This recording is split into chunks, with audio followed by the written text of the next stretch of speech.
ओम नमो भगवते वासुदेवाय। ओम नमो भगवते वासुदेवाय। नारायणं नमस्कृत्यं नरं चैव नरोत्तमं देवीं सरस्वती व्यास ततो जयमुदीरये। नष्टप्रायेषु अभद्रेषु नित्यं भागवतः सेवया भगवतीरुत्तमश्लोके भक्तिर्भवति नैष्टिकी। कृष्णाय वासुदेवाय देवकी नंदनाय च नंदगोपकुमाराय गोविंदाय नमो नमः। हरे कृष्णा। तो आज हम श्रीमद् भागवतम दसम स्कंद 7वां अध्याय तृणावत का वध श्लोक संख्या 5। श्री चैतन्य मनोभीष्टं स्थापितं येन भूतले स्वयं रूप कदा मह्यं ददास्ति स्वपदान्तिकं। वन्देऽहं श्रीगुरौ श्रीयुतापदकमलं श्रीगुरुन् वैष्णवां च श्रीरूपं साग्रजातं सहगणा रघुनाथं वितं त्वं सजीवं साद्वैतं सावधूतं परिजनसहितं कृष्णचैतन्यदेवं श्रीराधा कृष्णपादां सहगणा ललिता श्रीविशाखान्वितं च नमो विष्णुपादाय कृष्णपृष्ठाय भूतले श्रीमते भक्तिवेदांत स्वामीति नामिने। नमस्ते सारस्वते देवे गौरवाणी प्रचारिणे निर्विशेषा शून्यवादी पाश्चात्यदेशतारिणे। जय श्री कृष्ण चैतन्य प्रभो नित्यानंद श्री अद्वैत गदाधर श्रीवासादि गौर भक्त वृंद। हरे कृष्णा कृष्णा कृष्णा हरे हरे, हरे राम राम राम हरे हरे। गुरवे गौरचंद्राय राधिकाय तदालये कृष्णाय कृष्णभक्ताय तद्भक्ताय ते नमः। हरे कृष्णा।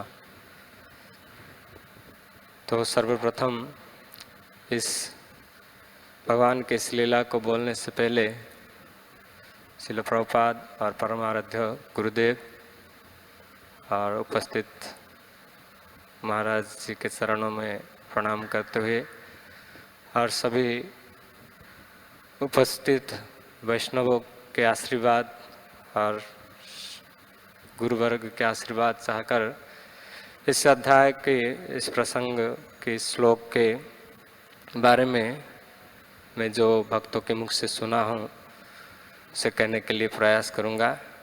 तो सभी भक्त कृपा करके आशीर्वाद प्रदान करें जिससे मैं इस भगवान की दसम स्कंद के इस पवित्र तृणावर्त वध की जो कथा है और इस श्लोक के माध्यम से भगवान की बारे में जो कथा की आवृत्ति हो रहा है उसको मैं मेरे शुद्धिकरण के लिए कुछ बोल सकूं।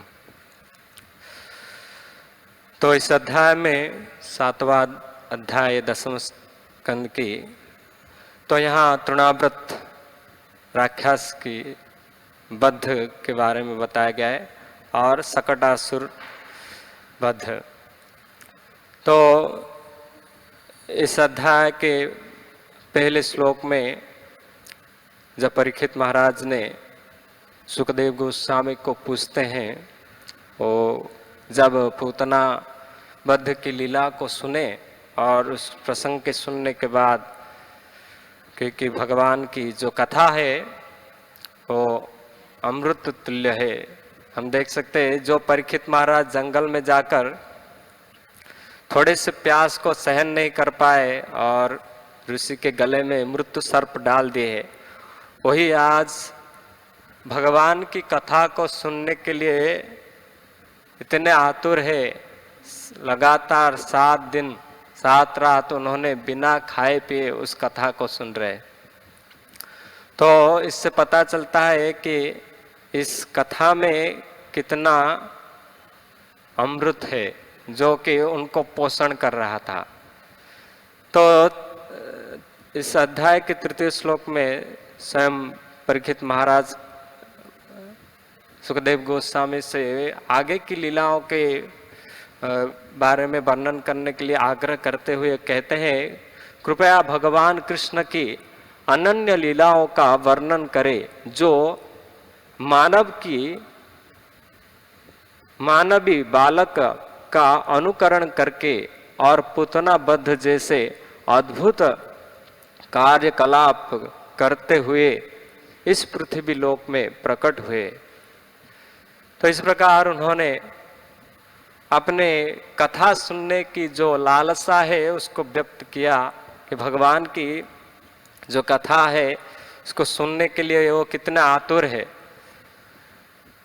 तो इस श्रीमद् भागवतम के 7वें स्कंद में जब विश्वनाथ चक्रवर्ती ठाकुर टीका करते हैं तो कहते हैं, स्नानत सुप्ते स्थित्यम कृष्णम सप्तमेन उदाक्षिप्त तृणावृत्त सस्नाने विश्वम मातरम मोक्षतः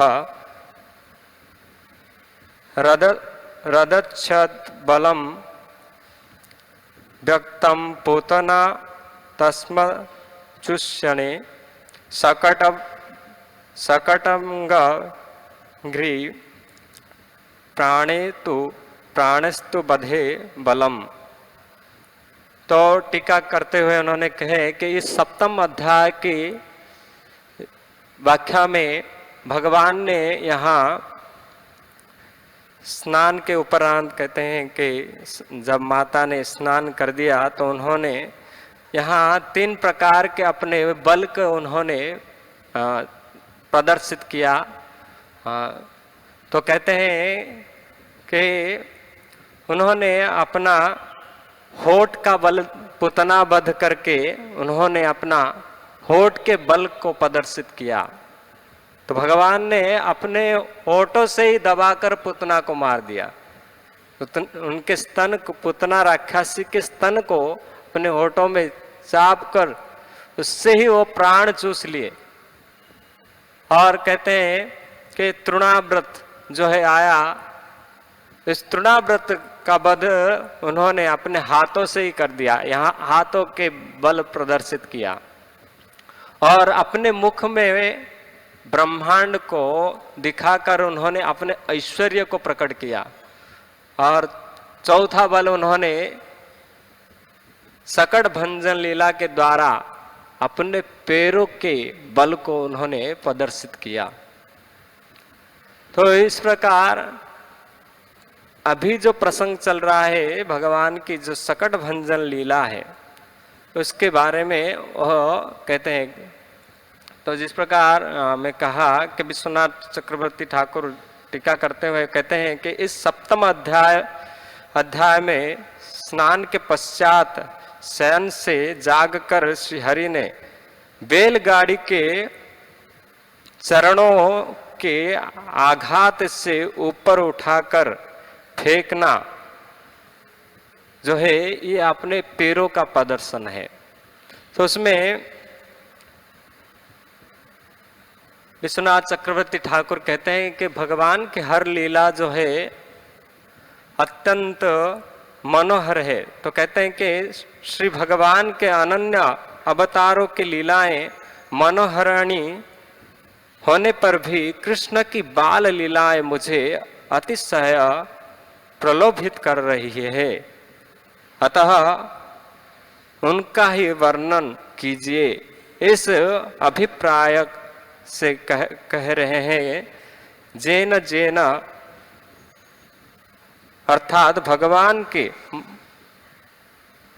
मत्स्य आदि अवतारों के जो समस्त लीलाएं करते हैं वे सभी मनमोहक मनोहर कर्णमयी अर्थात कानों के लिए आस्वादनीय है। तो इस अध्याय जैसे शुरू होता है श्री श्री राधा रस बिहारी ललिता विशाखा श्री सीताराम लक्ष्मण हनुमान श्री श्री गौरनिताय श्रील प्रभुपाद की जय। तो विश्वनाथ चक्रवर्ती ठाकुर ये अध्याय शुरू में जो टीका करते हैं उसमें कहते हैं तो कि जेन जेन शब्द जो पहले श्लोक में आता है उसमें वो टीका करते हुए कहते हैं कि जैसे जैसे मैं पूर्व काल में मैंने भगवान के अनेक लीलाओं के अनेक अवतारों की कथा को मैं सुना हूँ, वो तो अत्यंत मनोहर है, जो मन को आकर्षित करने वाला है।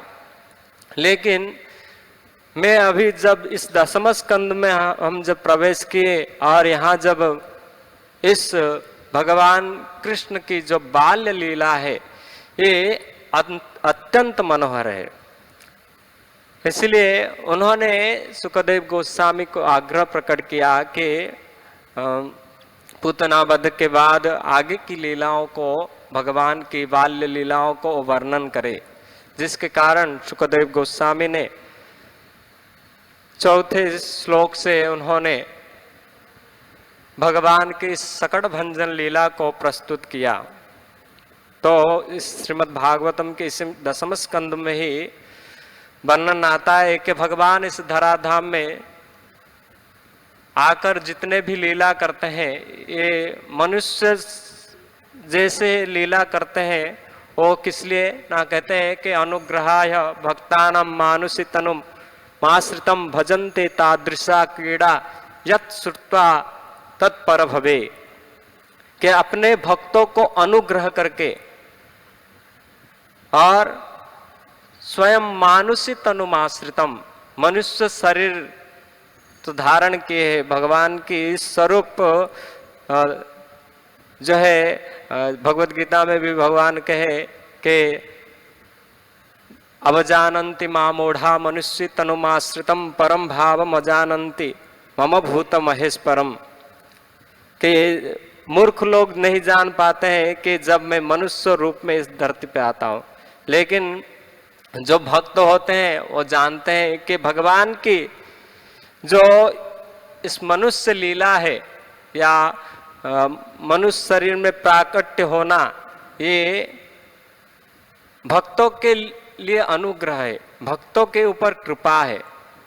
लेकिन मूर्ख जो भगवान की लीला या भगवान की मम भूत महेश परम, जो भगवान की ईश्वरता को नहीं जानते, वो क्या सोचते हैं भगवान कैसे ना हमारे समान एक साधारण है और हम जैसे कार्यकलाप करते हैं, और भगवान हम कोई ऐसे देखा जाए कोई भी ऐसे श्रीमद् भागवतम को पढ़ेगा भौतिक व्यक्ति, वो भगवान की लीलाओं को देखकर वो ऐसे ही समझेगा, क्योंकि भगवान की जितने भी लीला है ऐसे कि कोई कोई लीला को छोड़ देने के बाद ये राक्षसों का वध या गोवर्धन धारण करना इनको छोड़ दिया जाए तो गोपियों के साथ लीला और माता के साथ जैसे एक बचपन में जैसे व्यवहार है भगवान का, वो लीलाओं को कोई सुनेगा या पढ़ेगा तो सोचेगा ये तो हमारे जैसे ही है।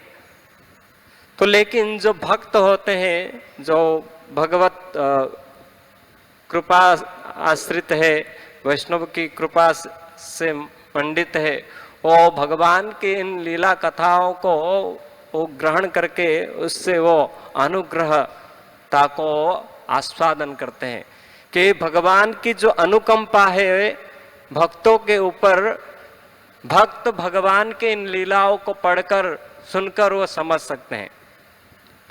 तो इसलिए यहाँ जो श्लोक आया है, अनुग्रहानम भक्तानम मानुषित्वनुमाश्रितम, तो भजन्ति तादृशा क्रीड़ा, के मनुष्य के समान ही कार्य करते हैं, लेकिन फिर भी अंतर है मनुष्य के कार्य में और भगवान के कार्य में। अगर हम कोई साधारण व्यक्ति के जीवन की जीवन चरित्र सुने या कोई सिनेमा देखे या किसी सिनेमा गाना सुने तो क्या होगा, उससे हम बंधन में फंस जाते हैं। लेकिन भगवान की ये जो क्रीड़ाएं हैं, जो भजन्ति तादृशा क्रीड़ा, मनुष्य जैसे क्रीड़ा है, कार्यकलाप है, तो क्या करता है, तो कहते हैं जो श्रुत्वा तत्पर भवे, जो सुनता है, केवल भगवान के बारे में श्रवण करने से क्या होता है, नष्ट प्रायेषु अभद्रेषु नित्यं भागवतो सेवया भगवतेरुत्तम श्लोके भक्तिर्भवति नैष्टिकी, कि केवल सुनने मात्र से ही भगवान की लीलाओं को हमारे हृदय में क्या उत्पन्न होता है, भक्ति उत्पन्न होता है। ऐसे भौतिक जगत में भी हम किसके प्रति किसका गुणगान सुनते हैं, उसके प्रति भी हमारा अलग अलग भाव उत्पन्न हो जाता है, लेकिन उसमें हम बंध जाते हैं। लेकिन भगवान की लीलाओं को सुनने से, वो तो दिव्य है, वो तो हमको जत श्रुत्वा तत्पर भवे, इस जगत से मुक्ति दिलाता है। इसलिए भगवान की भले ही ये मानुषी तनु धारण करके जो मनुष्य के समान जो लीला है, इसको भी अगर हम सुनते हैं तो ये हमारे भक्ति को पोषण करता है। हम जब इन भगवान की हर लीला हमारे लिए ये भव औषधि के समान है, जो कि हमारे हृदय की भव रोग को दूर करता है। इसलिए भगवान की जो कहते हैं प्रविष्ट कर्ण रंध्रेण, केवल प्रविष्ट करने से कर्ण रंध्र में वो हमारे हृदय को शुद्ध कर देता है। इसलिए यहाँ परीक्षित महाराज जब भगवान के इन लीलाओं को सुनने के लिए आग्रह प्रकाश किए तो सुखदेव गोस्वामी ने इस सकट भंजन लीला को प्रतिपादन करते हुए उन्होंने चौथे नंबर श्लोक में कहते हैं कि सुखदेव गोस्वामी ने आगे कहा, जब यशोदा का नन्हा शिशु उठने तथा करवट बदलने का प्रयत्न करने लगा तो वैदिक उत्सव मनाया गया। ये उत्सव में जैसे उत्थान कहा जाता है और जो बालक द्वारा घर से पहली बार बाहर निकलने के अवसर पर मनाया जाता है, बालक के ठीक से नहलाया जाता है। जब कृष्ण 3 मास के पूरे हुए तो माता यशोदा ने पड़ोस की अन्य औरतों के साथ इस उत्सव के मनाया।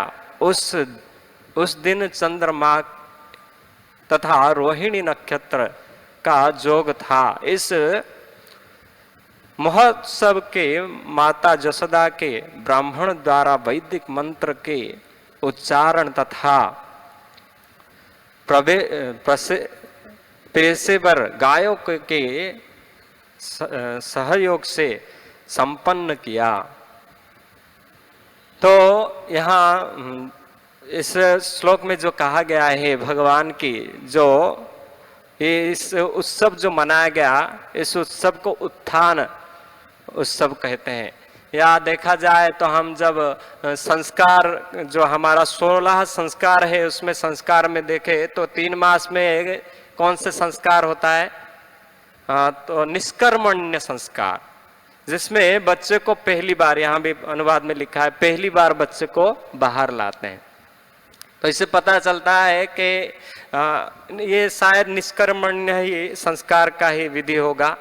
और आचार्य लोग टीका करके हुए कहते हैं कि ये जो भगवान का उस दिन माता यशोदा ने स्नान करा के उनके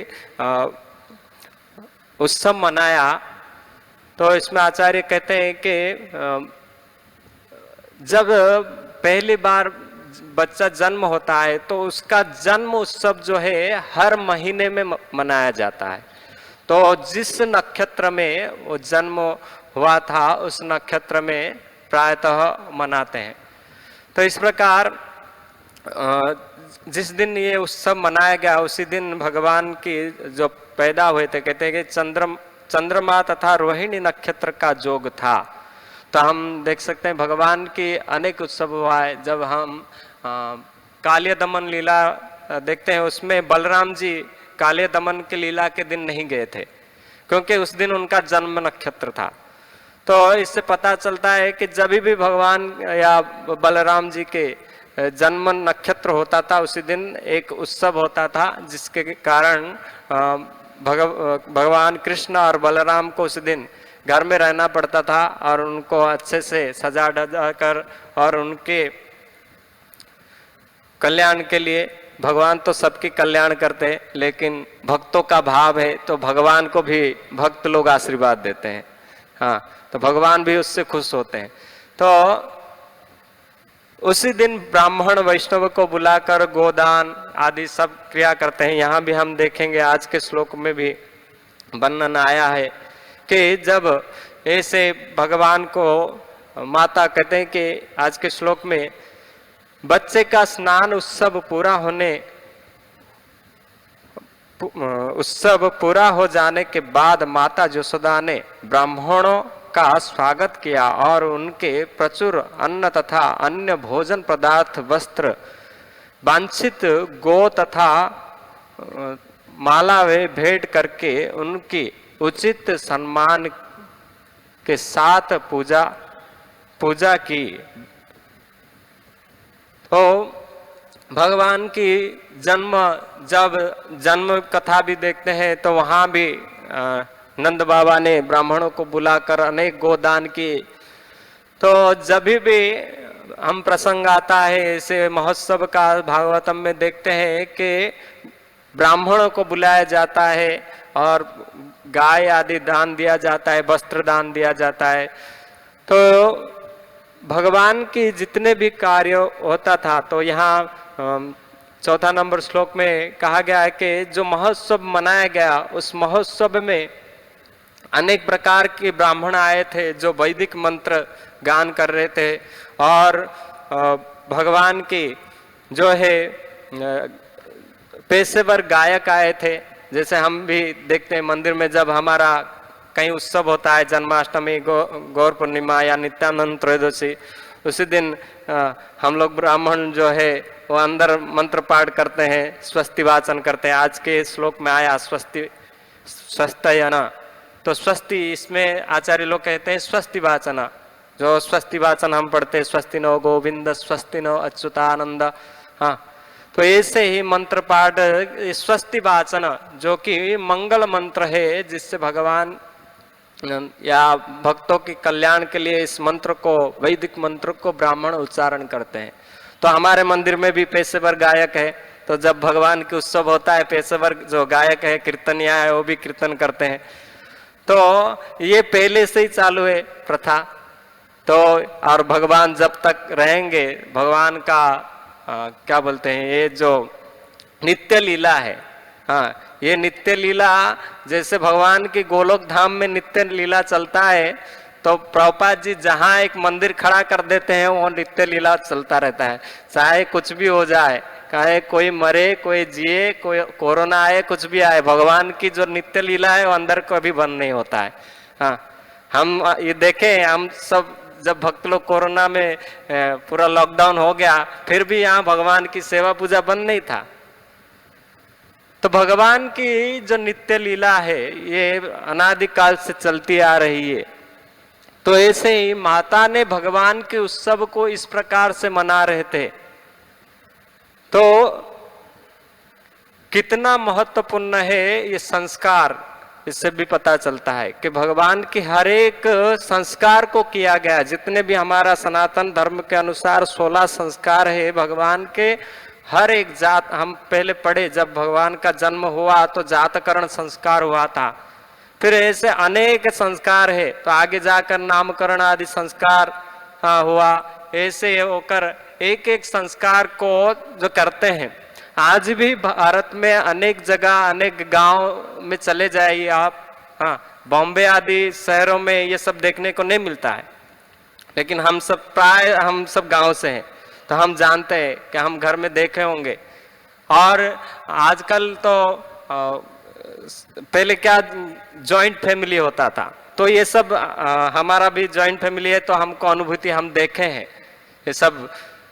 ये संस्कार चाहे वो एक कुल परंपरा आ जाता है, तो कुल परंपरा से ये संस्कार चली आता है। भले वो शास्त्र परंपरा को नहीं फॉलो करे, शास्त्र में है, लेकिन वो शास्त्र को बिना पकड़े, लेकिन कुल परंपरा को पकड़े हैं। तो आज भी कुल परंपरा को पकड़ के लोग इस बच्चे पैदा होने से लेकर सभी प्रकार के संस्कार वो बिना जाने ही कर लेते हैं, क्योंकि ये कुल से चले आ रहा है तो वो करते आते हैं। और कुछ कुछ संस्कार कार्य भी होता है जो ऐसे ही कुल से चला आता है।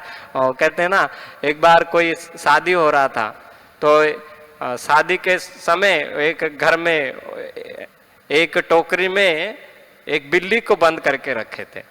तो उसको पूछा गया क्यों बंद किया गया? पहले कि हमारा घर में ये बिल्ली को बंद करके रखे थे, हमारा बाप दादा ने जब भी शादी होता था बिल्ली पकड़ के ला के दूसरे, तो वो परंपरा चल रहा था। लेकिन वास्तविक था कि पहले वो बिल्ली परेशान कर रहा था, उसको शादी के दिन बंद कर दिया था, लेकिन उसको पकड़ के वो चले थे। तो कभी कभी ये हो जाता है, गलत फहमी में ये सब परंपरा चल जाता है। लेकिन जो परंपरा जातकरण संस्कार बच्चे के पैदा होने से लेकर ये सब संस्कार चलता है, चाहे वो शास्त्रों को नहीं जानते हैं, फिर भी अनजाने में वो शास्त्रों के अनेक अंगों को वो पालन कर लेते हैं, क्योंकि ये सनातन धर्म का देन है हमारे ऊपर। ये विदेशों में या जो अलग धर्म में ये पाया नहीं जाता है, लेकिन कुल परंपरा में ये जो प्रथा चल रहा है आज भी अनेक जगह ये मिलता है। तो इसी प्रकार ये भगवान के भी इस परंपरा जो के साथ उन्होंने भगवान के ऐसे उत्सव को मनाया और अनेक गोप गोपियों को बुलाया गया। यहाँ तक कि कहते हैं कि माँ यशोदा ने पूरा ब्रज के सभी गोपियों को बुलाया। और एक जगह आचार्य लोग कहते हैं कि कुछ गोपियां नहीं आए थे, वो घर को देखभाल करने के लिए रुक गए थे। तो मैया यशोदा ने कुछ गोपियों को भेजा, बोला उनको भी बुला के लाओ, कि किस चोर से वो डर रहे हैं। यहाँ तो सबसे बड़ा चोर मेरे घर में है, जो सबकी चित्त चुराता है। तो हम भी देखते हैं चोराग्रमण्य पुरुषम नमामि, भगवान सबसे बड़े चोर है। इसलिए उस उत्सव में, भगवान के उस उत्सव में सभी प्रकार की ब्रजवासी एकत्र हुए थे। अनेक प्रकार की, जब भी ऐसा प्रथा है कि जब भी कोई उत्सव में जाता है खाली हाथ नहीं जाता है, तो अनेक प्रकार की भेंट लेके गए, अनेक प्रकार के मंगल गान हुआ, मंगल वाद्य बजने लगे भगवान के मंगल के लिए। और भगवान के जो प्रसिद्ध उत्सव को मनाते हुए उनको अच्छा से स्नान कराया गया और यज्ञ हुआ।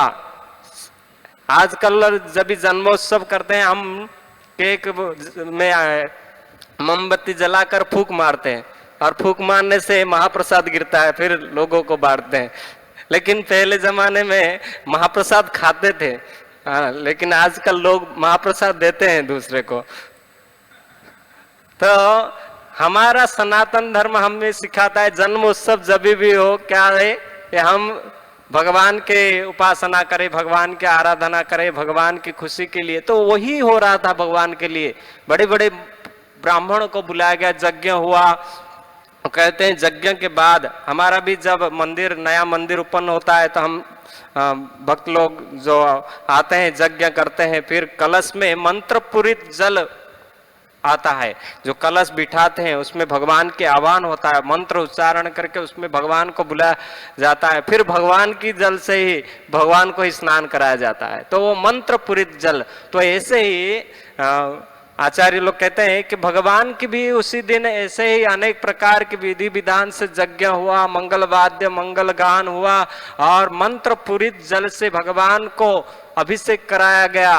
और उसके बाद भगवान को गो रचना, ये सारी विधियां जब मैं पढ़ रहा था, क्योंकि हम लोग कहीं कहीं जाते हैं जब प्रतिष्ठा के लिए, मेरे को हाँ वही आंख में आ रहा था कि हम भगवान को तिलक करते गो रचना से, किस प्रकार सब प्रकार के वहाँ जो वर्णन है वो हम कर रहे हैं, वो थोड़ा हम महसूस हो रहा था। तो इसी प्रकार भगवान के भी ये जो आज भी लोग करते हैं, तो भगवान का भी ये सब कार्य जो है भगवान के मंगल के लिए माता यशोदा सब कार्य किए। तो आप हम लोग देखे हैं कि जब बच्चे को स्नान कराया जाता है उसके बाद वो थोड़ा सुस्ती आ जाता है, फिर वो नींद लेना शुरू करता है। हम देखें बचपन में जब भी क्योंकि मेरे बाद मेरे छोटे छोटे भाई बहन हैं, तो मैं देखा हूँ कि जब भी स्नान होता था, या मेरे बुआ के बच्चे लोग हैं उनको भी देखा हूँ कि स्नान होने के बाद वो थोड़ा अनिद्रा, यहाँ जो उनिंदा लिखा गया है, थोड़ा नींद आता है, आँख बंद करना चालू हो जाता है। तो ऐसे फिर माता भी देखें कि कृष्ण जो है उसी समय क्या हो रहे, उनिंदा हो रहे, उनको नींद आ रहा है। तो ये देखकर माता यशोदा ने क्या किए, तो आगे के श्लोक में वर्णन है कि किस प्रकार माता ने लेकर उन्हें, तो अन्यत्र आचार्य लोग कहते हैं कि बड़े से, क्योंकि नंद महाराज का घर है तो छोटा मोटा नहीं होगा, कहीं कोना होगा, तो बहुत बड़ा विस्तार आंगन था जहाँ एक कोने में एक सकट था और उसके ऊपर अनेक प्रकार की दही दूध के मटके थे और उसके साथ नीचे एक पालना था जहाँ माता यशोदा ने भगवान को लेकर स्वयं वहाँ गई और बहुत सतर्कतापूर्वक शनि शनि एक टीका में विश्वनाथ चक्रवर्ती पाद टीका करते हुए कहते हैं धीरे धीरे वो जाकर उनको धीरे से भगवान को सुलाई। और साथ में आप देखे होंगे जब माताएं आज भी, जब बच्चे को, आज की बात अलग है, माता लोग बच्चा तो जन्म दिला देते हैं लेकिन उसका पालन पोषण कौन करता है, एक काम वाली को रखते हैं पेमेंट देके, क्योंकि उनको काम पे जाना है। तो ये हमारे आज समाज का बहुत बड़ा दुर्भाग्य है, क्योंकि बच्चा पैदा होने से ही वो माँ के स्नेह से दूर हो जाता है। तो यहाँ देखते हैं कि प्रभुपाद जी तात्पर्य लिखते हैं, स्नेहमयी माता अपने बच्चे का काफी ध्यान रखता है और यह देखते रहते हैं कि उनका बच्चा क्षण भर भी विचलित ना हो। आज के जमाने में ये लागू नहीं होता है, लोग आज ये नहीं करते, लागू होता है लेकिन नहीं करते हैं। वो तो किस प्रकार धन कमाओ, बच्चा पैदा कर देना है उनके लिए सबसे बड़ा बात है, उसका पालन पोषण नहीं होता है। तो बचपन में आयुर्वेदिक शास्त्र में कहा जाता है कि बच्चा पैदा होने से माँ की स्तन की दूध पीना चाहिए, जिससे उसका पौष्टिक बढ़ता है, उसकी जो रोग प्रतिरोधक शक्ति बढ़ता है और कई प्रकार के बीमार नहीं आते। लेकिन जो अंग्रेजी दवाई ट्रीटमेंट करने वाले डॉक्टर है, वो लोग कहते हैं नहीं, तुरंत माँ के दूध नहीं पिलाना चाहिए, क्योंकि वो जानते हैं उनका मार्केटिंग बंद हो जाएगा। हाँ, हॉर्लिक्स या जो भी पाउडर है वो कैसे चलेगा। तो पहले जमाने में नहीं था। आयुर्वेदिक शास्त्र जो है ये बताता है कि हम देखते हैं कि माता का स्नेह पुत्र के प्रति इतना होता है कि हम कई जगह भागवतम में पढ़ते हैं, जब माता कृष्ण के प्रति अत्यंत स्नेही हो जाता था, स्वतः उनके स्तनों में दूध आ जाता और पूरा शरीर उनका भीग जाता था। और ऐसे हम देखे भी है कि ऐसा होता है। लेकिन आजकल ऐसे आप इसलिए कई बार हम भक्तों के मुख से सुनते हैं, ये भागवतम गांव वाले ही समझ सकते हैं। हाँ, क्योंकि यहाँ सब जो भी बताया गया है वो सब देखे हैं हम लोग। इसलिए जो माँ का स्नेह है बच्चे के प्रति वो सबसे बड़ा है। माता का स्नेह पिता की स्नेह से कई गुना ज्यादा है। तो नीति शास्त्र कहते हैं, नास्ति मातृ समच्छाया, नास्त्री मातृ समगति, नास्त्री मातृ समत्राण, नास्ति मातृ समप्रिय। कहते माता के समान कोई छाया नहीं है, माँ के समान कोई रक्षक नहीं है। यहां तक कि पशुओं में भी ये भाव होता है। एक पशु में भी इतना आप अपने संतान के प्रति स्नेह रहता है कि वो बिना खाए अपने बच्चे को खिलाता है। कहीं घूम घूम के एक चिड़िया जाता है, कहीं से एक दाना लाता है, हाँ, और अपने बच्चे के मुख में डाल देता है। लेकिन आजकल के माता पिता बच्चे को घर छोड़ के चले जाते हैं। एक न्यूज़ आया था बीच में कि घर पे छोड़ के गए, जिस नौकरान को रखे थे उसको चप्पल से मार रहा है, बच्चे को लात मार रहा है, फिर केस किया। इतने इससे देखा जाता है आजकल के माँ का बच्चे के प्रति जितना प्रेम नहीं है, उससे ज्यादा प्रेम क्या है, धन में है। इसीलिए बच्चे को छोड़ के धन कमाने चले जाते हैं।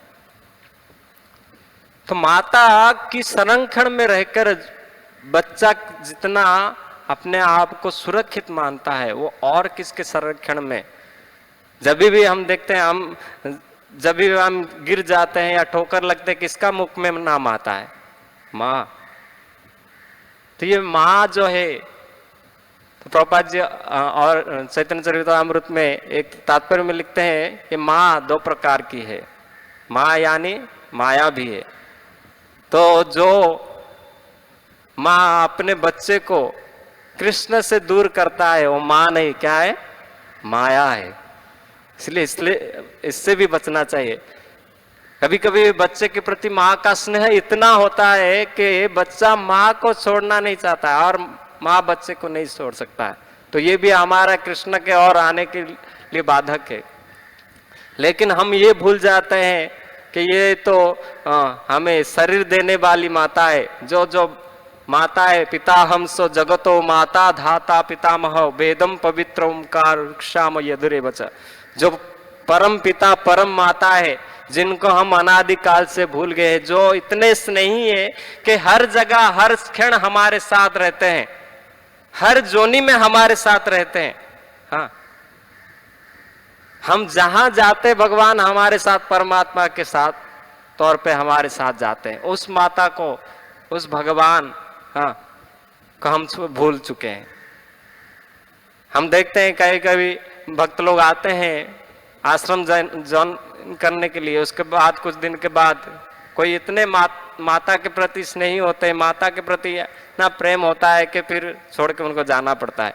ये भी बाधक है एक दृष्टि से। तो इसलिए माता का स्नेह जो है बच्चे के प्रति जो बहुत प्रगाढ़ होता है। माता कुछ भी करके अपने बच्चे को संरक्षण देते हैं।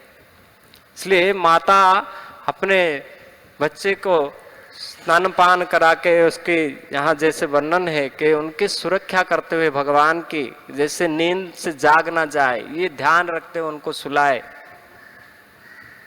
उनको अपना स्तन पान कराते थे यशोदा माता। आज के जमाने में माता नहीं चाहते अपना स्तन पान कराए बच्चे को, इसलिए बोतल पकड़ा देते हैं। हाँ, तो इतना बोतल पकड़ाने का कारण एक मराठी अभंगकार एक वर्णन करते हैं कि इतना आसक्त हो जाता है बच्चा, जब माता बोतल दूध का बोतल पकड़ाता है वो बोतल पकड़ते ही रहता है, कभी नहीं छोड़ता है। तो कहते हैं कि जब बचपन का दूध का बोतल छूटता है तो उसके बाद पहला क्लास शुरू होने से हाथ में पानी का बोतल आ जाता है। और जब मध्यम क्लास में प्रवेश करता है तो उसके हाथ में ठंडा का बोतल आ जाता है, और उसके बाद जब उच्च शिक्षा प्राप्त करने के लिए जाता है उसके हाथ पर बियर का बोतल आता है। फिर जब वो नौकरी करने लगता है तो फिर देसी दारू का बोतल। हाँ, कहते हैं कि देसी दारू का आप दारू पी पी के कहते आंतड़ी फाट ली, हाँ उसका आंत ही फट जाता है। और कहते हैं कि फिर वो जब अंग्रेजी पीता है तब जेब हाट ली, हाँ जेब का माल सब खाली हो जाता है। और अंतिम में क्या होता है, सालाइन बाटली। वृद्ध समय में सालाइन का बाटली चढ़ाना पड़ता है। फिर इतने में बाटली छूटता नहीं तो आखिरी में कहते हैं कि जब वो श्मशान में चिता के ऊपर होता है तो वहां भी रॉकेल की बाटली दिया जाता है। तो बाटली पकड़ पकड़ कर उसका जीवन बाटला बन जाता है। इसलिए स्नेहमयी जो माता है, वो जो माता की स्नेह किससे पता चलता है? आजकल संतान में माँ बाप के प्रति प्रेम क्यों अभाव है? इसका कारण भी माँ बाप है, क्योंकि वो बचपन से ही अपने बच्चे को दूर कर दिया। वो जो स्नेह ददाति प्रति घृणाति होता है, हाँ एक तरफ ही नहीं होता है। माता जब स्नेह दिया होगा तभी वो बच्चा से स्नेह प्राप्त कर पाएगा। आजकल तो बचपन से ही बच्चे को त्याग कर वो नौकरी में चले जाते हैं तो वो दाई संभालती है, तो किस प्रकार वो बच्चा माँ के स्नेह को वो महसूस कर पाएगा? तो स्नेह जब माँ के गोद में जब बच्चा रहता है, माँ की स्तन पान करता है, माँ के हाथों से खाता है, माँ की दुलार प्राप्त करता है, उसी समय बच्चे को जो स्नेह मिलता है वो स्नेह सबसे बड़ा स्नेह है। वही स्नेह को माँ फिर वापस जब वृद्धावस्था में पुत्र से प्राप्त करता है। लेकिन आज सब चाहते हैं हमको बच्चा पालन करे, पोषण करे, हमारा बच्चा हमें बड़ा होकर देखभाल करे, लेकिन हम बचपन में उसका कोई देखभाल नहीं करेंगे। वो सोचते पैसा कमा के लाके उसको दूध का बाटली दे देना ही हमारा देखभाल है। वास्तविक का माँ जो है वो बच्चे के पास रहता है, वो बच्चे का हर क्षण हर पल वो उसका ध्यान रखता है, ये माँ का कर्तव्य है। तो इन श्लोकों में हम यशोदा माता की गुणों से देख सकते हैं, ये माताओं के लिए शिक्षा है किस प्रकार बच्चे के प्रति प्रेम हो। तो कृष्ण के प्रति उनका प्रेम जो था ये तो स्वयं भगवान के प्रति था, लेकिन वही माता का अगर आजकल के माता का अगर अपने बच्चों के प्रति भी ऐसे ज्यादा प्रेम होना भी खतरनाक है। हाँ, तो बच्चे की प्रेम में पड़ गए तो वो भी खतरनाक है। कृष्ण अगर किसका बच्चा हुआ या किसका बच्चा वैष्णव हुआ और उसके प्रति प्रेम आ गया तो उसका कल्याण है। नहीं तो फिर ऐसे ही कोई टपोरी पैदा हो गया आतंकवादी, हाँ तो क्या होगा? उसके प्रति अगर आसक्त हो जाएंगे तो फिर हमको कहीं जाना पड़ेगा। तो इसलिए माता का ये भी कर्तव्य है कि अपने बच्चे को वैष्णव बनाए, भक्त बनाए। तो इसलिए हमारे उड़ीसा में एक कथा है, एक राजपुत्र का जिनका नाम था गोविंद चंद्र। बहुत बड़ा स्टोरी है, लेकिन उनके माता ने उनको प्रेरणा दिया कि तुम जाओ भगवान की भजन करो। ऐसा माता दुर्लभ है जो अपने संतान को भगवान की सेवा में लगा दे। तो वो कहते हैं कि भजु की नाराम नाम रे कुमार, भजु की नाराम नाम, भजी न पारिले कुल चंद्र मारे, बांधी न काल जमा। के भजन कर राम नाम का, अगर नहीं भजन करेगा क्या होगा? बांध के ले जाएगा काल जमा।